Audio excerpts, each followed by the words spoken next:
Dajjal itu karakternya, Dajjal itu tertutup ego, keakuan dirinya, terkubur oleh watak, sifat perilakunya yang ego, yang nafsu, dan kuat dalam halusinasi, delusi. Halusinasi itu seperti seseorang pada saat di tengah gurun pasir dalam keadaan haus, di panas terik matahari yang panas, dia melihat adanya bayangan seperti telaga, ada air di padang pasir, maka dia menyimpulkan itu adalah air. Saat didekati, air itu terus menjauh, karena itu hanya sebuah pantulan. Kemudian kita tangkap oleh mata duhir, mata lahir dianggap sebagai air yang akan dapat menghilangkan haus. Itu berhalusinasi. Delusi itu keyakinan seseorang yang didasarkan keyakinan, entah didasarkan intuisi, didasarkan sebuah keyakinan ini, didasarkan sebuah anggapan, didasarkan atas sebuah intuisi, tapi tidak pernah bersentuhan dengan indranya, tidak bersentuhan dengan indera dalamnya. Itu delusi. Pada saat kita meyakini bahwa kamu itu melihat media, kemudian pada saat kamu membaca media ada marketing, pemasaran dengan sistem di media sosial yang banyak, melihat orang sukses, terus kamu berhalu dan berdelusi seandainya bisa seperti itu. Terus kamu seperti itu, kamu berbicara kamu itu adalah orang yang sukses, padahal kamu hanya mendengar informasi tentang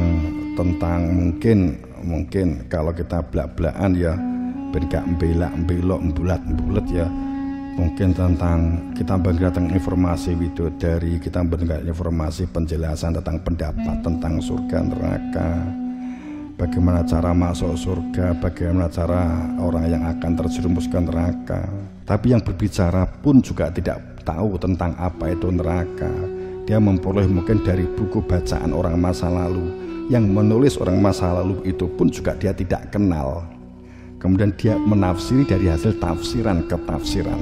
Nah, ini bisa jadi kan delusi. Saat kita tidak pernah bersentuhan dengan indera dalam kita, indera rasa kita nggak menyaksikan sendiri, maka itu menjadi sebuah hanya wawasan, dan itu bisa jadi sebuah delusi. Pada saat sesuatu bersifat halusinasi dan delusi itu nggak bisa dibantah. Kowe roh ndek kono enek banyu di terik matahari yang sangat panas di gurun pasir, karena memang belum sampai titik. Terus kemudian yang lain tidak melihat adanya fata morgana, kemudian yang satunya melihat, kemudian diyakini anggapan bahwa yang dilihat mata itu kemudian dianggapkan dan diyakini bahwa itu air.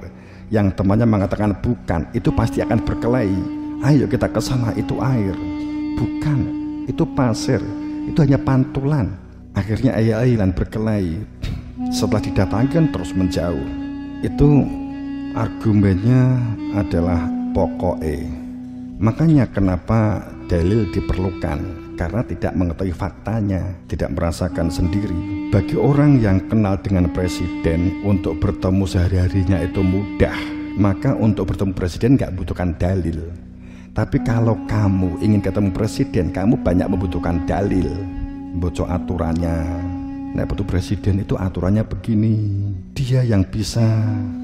Kamu harus ketemu ajudannya ini. Kalau ketemu ajudan begini, kamu dalilnya harus membuat surat, kamu dalilnya kan begitu. Tapi ini orang yang sudah, makanya Nabi Rasul kan nggak butuhkan dalil. Yang butuhkan dalil kan kita. Apa yang keluar dari Rasul ya itulah dalil kan begitu kan. Jadi orang yang kenal itu nggak membutuhkan dalil sebenarnya.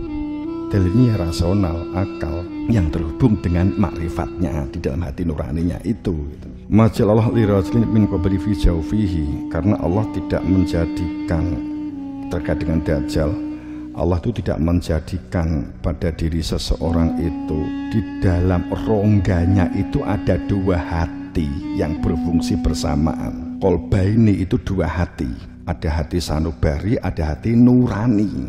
Hati sanubari itu hati yang markasnya iblis dan syaitoni.